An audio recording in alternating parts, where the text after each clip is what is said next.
అబీగయిల్ బైబిల్లో జ్ఞానం, వినయం, ధైర్యానికి మంచి ఉదాహరణ. ఆమె కథ ఫస్ట్ బుక్ ఆఫ్ శామ్యూయల్ 25వ అధ్యాయంలో కనిపిస్తుంది.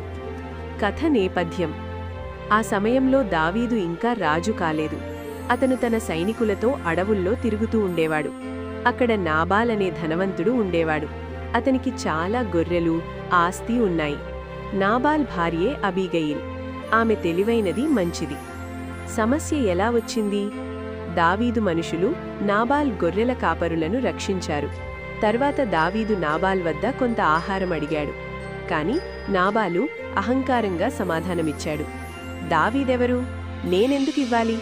ఇది విని దావీదు కోపంతో యుద్ధానికి సిద్ధమయ్యాడు.